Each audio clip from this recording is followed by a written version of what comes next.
Hello guys, আসসালামু আলাইকুম। Welcome back to my channel. আশা করছি সবাই ভালো আছেন। তো গত 6 মাস ধরে আমি একটা ভিডিও পোস্ট করিনি। আজকে আমি ভিডিও পোস্ট করছি।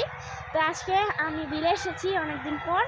তো আমার মা একটু ফটোশ্যুট করে দেওয়ার জন্য, তো আমার ছোটো বোন মানে আমাদের ঘুগরি পোকা মানে নিচে নেমে একদম গাটা মাখিয়ে অবস্থা খারাপ করেছে। তা আমি একটু ওদেরকে দেখাই।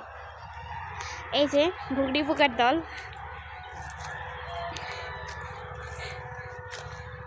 এই যে ঘুগরি পোকা।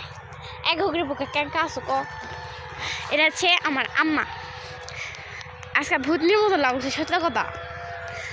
আর এই যে আমাদের বিল পুরাই ফাঁকা হয়ে গেছে, শুধুমাত্র কয়েকটা জমির ধান কাটা বাকি আছে। ওই পাশে রাস্তা।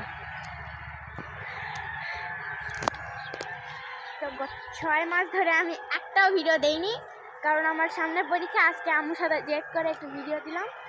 তো যদি ভালো লাগে তাহলে লাইক, কমেন্ট, শেয়ার আর সাবস্ক্রাইব করে দিবেন। কেউ তো সাবস্ক্রাইবই করে না, এই জন্য সাবস্ক্রাইবারও বাড়ে না।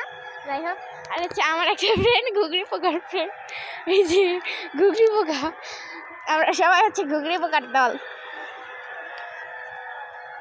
কে রে ওটা ধান কাটুছে?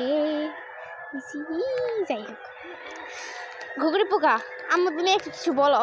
কি বলবে? না এই তুমি একটু বলো যে কেউ আমাদের চ্যানেল সাবস্ক্রাইব করে না, কারণ আমরা প্রত্যেকদিন ভিডিও ছাড়ি না।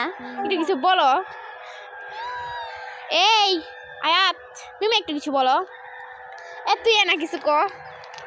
পাপ্পা বলো, পাপ্পা বলো, পাপ্পা পাপ্পা হাই। হ্যাঁ, এখানে পাপ্পাতে তোমাকে দেখবি। হ্যাঁ, পাপ্পা আছে। কেউ না সাবস্ক্রাইব করে না, পারে না সাবস্ক্রাইব করে দেখো আমাদের চ্যানেলটা হবে। পাপ্পা আছে, আমি ছোট মানুষ, ভিডিও অতটা বানাতে পারি না, কারণ আমি পড়াশোনা নিয়ে ব্যস্ত থাকি। ঘুগরি পোকা যাস কেন, থাম। তো গাইজ, এখন শীতকাল পড়ছে, অবশ্যই প্রত্যেকটা দিন তোমাদের ভিডিও দেবো। কিন্তু আজকে কালকে অবশ্যই মানে প্রত্যেকটা দিনই দেবো। কিন্তু সামনে আমার এক্সাম, আর 2 দিন আছে এক্সামের। তো এক্সামের জন্য আমি মানে ভিডিও বানাতে পারবো নাকি জানি না, কিন্তু চেষ্টা করবো ইনশাআল্লাহ প্রত্যেক দিন ভিডিও দেওয়ার।